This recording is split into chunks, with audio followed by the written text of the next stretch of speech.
Happy Halloween! I hope you all settled down and ready for horror, because today we're going to talk about a Jurassic fan's worst fear. Hasbro. To coincide with the release of Jurassic World, of course Universal wanted to merchandise it, because kids will buy anything that has dinosaurs stuck on it. I would know. I was one of them. The company owning the toy license at the time was Hasbro, due to them owning the original license owners, Kenner.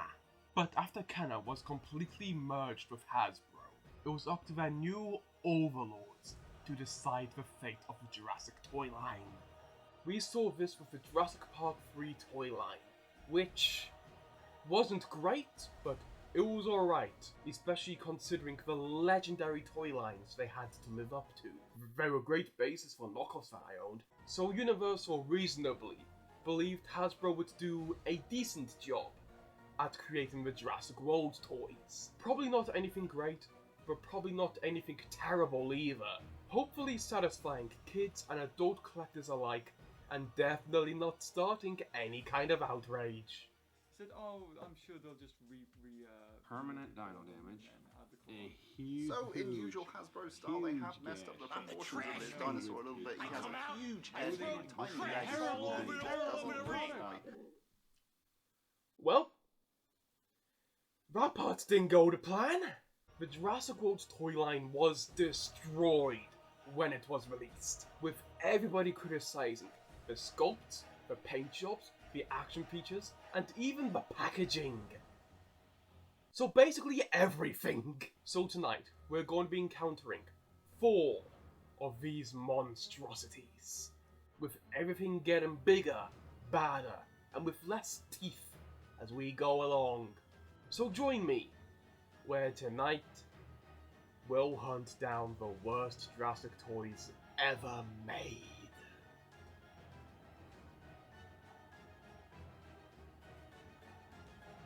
And also, the lighting is going to go back to normal when I'm talking about the toys, because the lighting in my review station is bad enough. Our first monster is the Tyrannosaurus Rex. Yep, just Tyrannosaurus Rex. No title before it, like Attack Pack, Thrasher, or Shit My Dick. It's just called Tyrannosaurus Rex.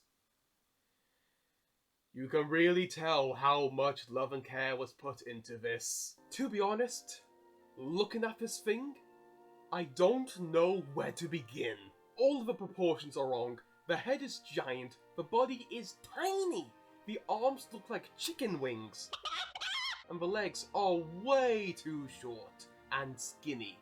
Although, the toenails are painted. Mattel. Wait. Out of proportion body. Giant head. Is this a Funko Pop?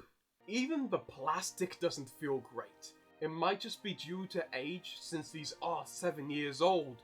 But the plastic feels like it changes between the segments. Like, the body feels fine, but the plastic in the tail feels kind of soft. Probably so you can bend the tail slightly. Although it feels like it could break at any second. Now the head is, very unusual. Instead of looking like Rexy, it looks like somebody tried to make a T.rex off the top of their head. The teeth are very inconsistent, with them changing in size inconsistently as they go towards the front. She really needs to see a dentist. Oh my god. She's British! There's also weird cuts on the body for the action feature, which we'll discuss later, but the jaw isn't even straight, just like mine. Maybe I am a Hasbro T.rex. On the body, there is straight up dino damage, with zero cover for it. It just comes like this. This is a carryover from the Jurassic Park 3 toys. But while there, it's for the play feature. This is just dino damage for the sake of it. What's everybody worried about? It's just a Walking Dead body. Now the most jarring thing to me on this is that it's quite possibly one of the worst gimmicks I have seen on a toy. The feature is controlled by the tail. If you couldn't tell by the bar sticking out of its ass, you pull its tail down to make it question its life choices, and then you bend the tail to the left to make it slightly open its jaw. So, it contains 2 steps to make this very disappointing roar. Great. To be honest, I get more entertainment from just the first step. I think you can see why. This is the most fun I have had with this toy. It looks like it's not in its head. Are you a piece of shit? Good boy! Now, the last thing I have to say about this thing is the most obvious aspect about the entire line. The bullet holes, making it look even more dead inside. These screw holes are incredibly ugly, rendering this whole side unappealing, but even then, the other side looks dead as well, rendering the whole thing a ugly mess. This side looks like somebody just took a bloody gun and just held hell upon it. Maybe they were trying to destroy this monster. Or they were just a child in America. So yeah, this is awful. The only way to fix this would be to start from the beginning. But the scariest thing has yet to be revealed. Why? Why do I have 2 of these? So it's safe to say that the smaller items from Hasbro weren't the best due to lackluster paint, terrible sculpts, and questionable action features, cementing the smallest line as a disappointment. Although, there is the Ankylosaurus. I probably won't spend long on it, but the Ankylosaurus is probably the best thing out of the whole Jurassic World line. And even then, it's just alright. It's very round. It feels like I can use this as a bowling ball. The feature isn't that bad either. When you push the back leg forward, its head pops out like a turtle. What the fuck? But then you pull the leg backwards, and then the Ankylosaurus whips its tail. The only other thing notable about the Anky is that unlike the Rex, its toenails aren't painted, just like the Hammond Collection Ankylosaurus.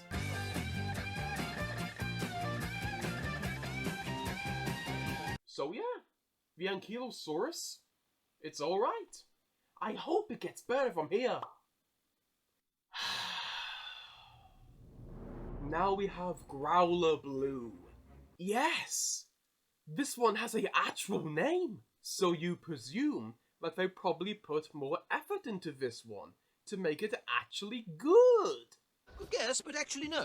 Yeah, this isn't great. Looking at it from a distance, this might not seem that bad, but there are so many small problems that keep on piling on top of each other, to the point where it just becomes alright. Like, the proportions look fine, the head seems to be the right size, the arms are as skinny as they should be, and damn!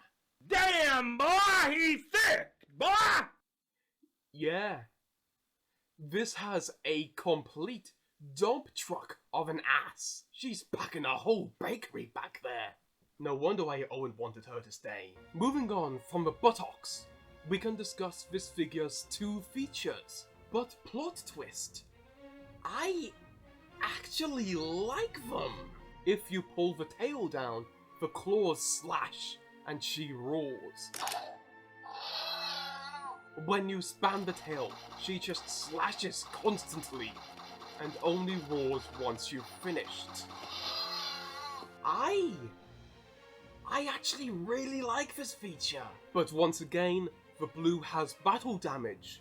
But this time, it actually benefits the figure rather than making it look worse. If you press the dino damage, it triggers a red light and she roars. I really like how the red lights glow through the red translucent plastic, helping it look more like blood. Too bad she's fucking dead. But my main complaint with the figure is this.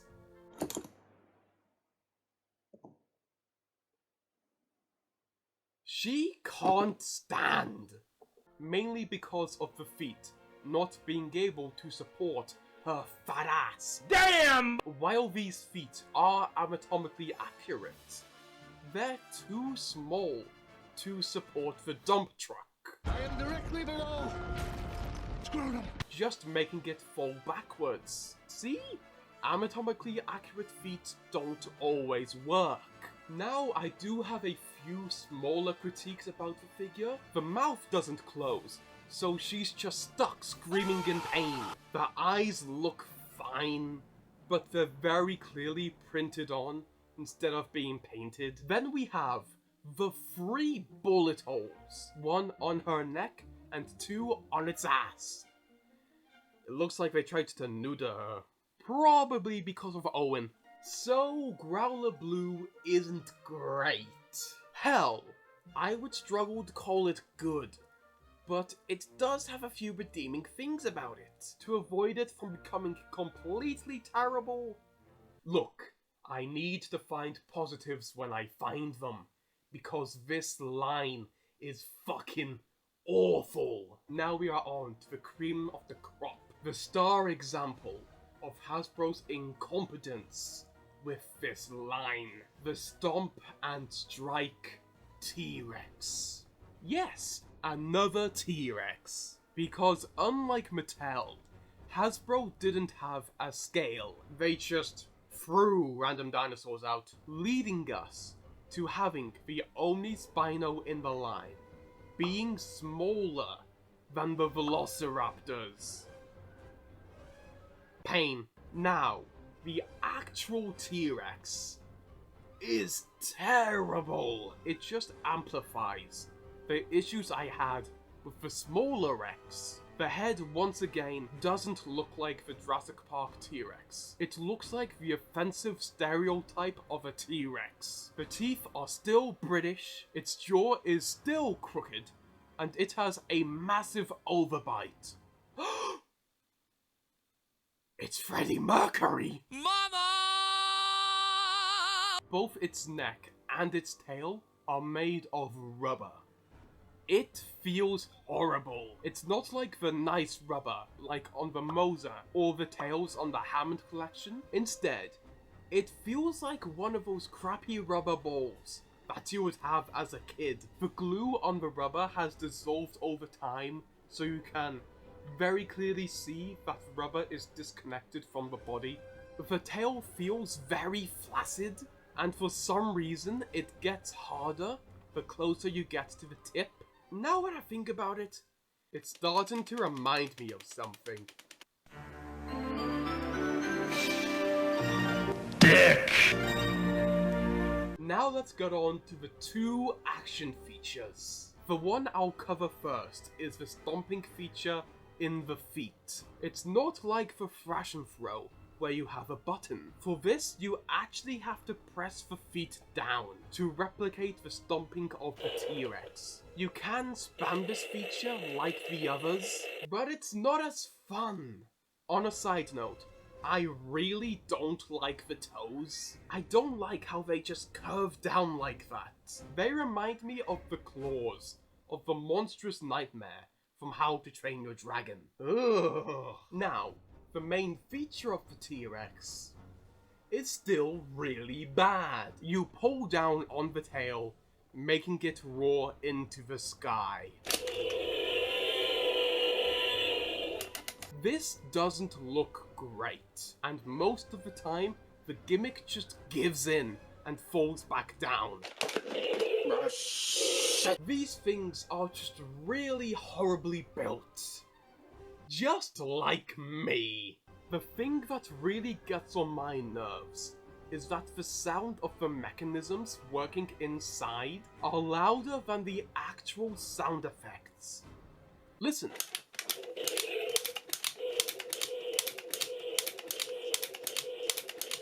Yeah, that's not great. Now, when we turn it around to the other side, we still have a lot of bullet holes. I remember spending £50 on this. £50 for one side of the body to be completely useless. Some of them are so deep they look like black holes.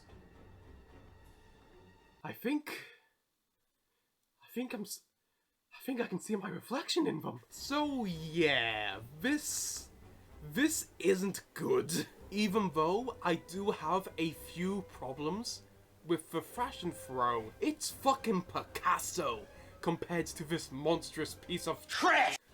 So, is it safe to say that Hasbro's Jurassic World toy line is terrible? Yes.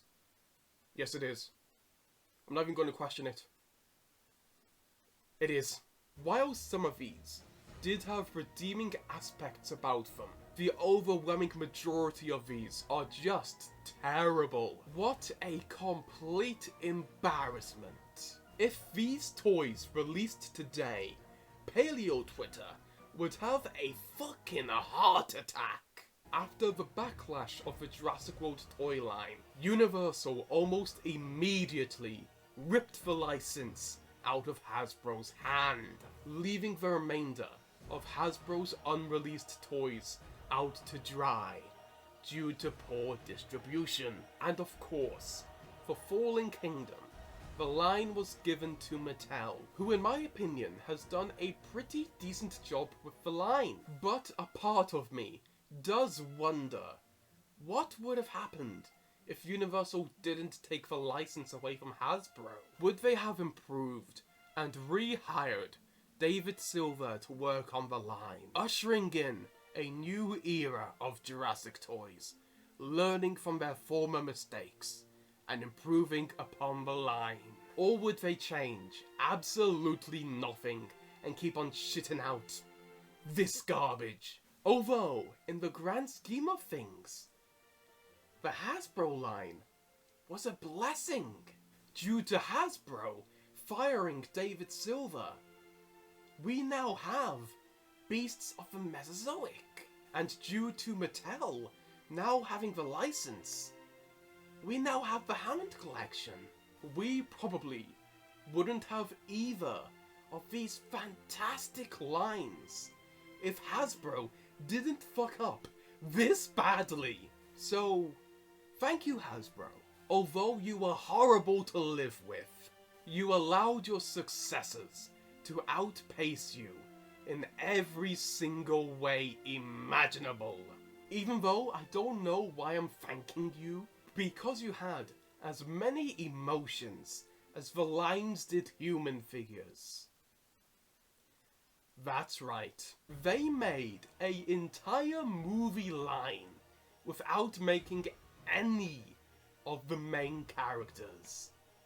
How do you fuck up this badly? Well, they did make a Owen later on, but he looked like a crackhead. So I believe this is it for our little deep dive into the horrors of the past. So don't forget to stay safe, lock your doors, and enjoy the festivities. Because you'll never know when your last one will be.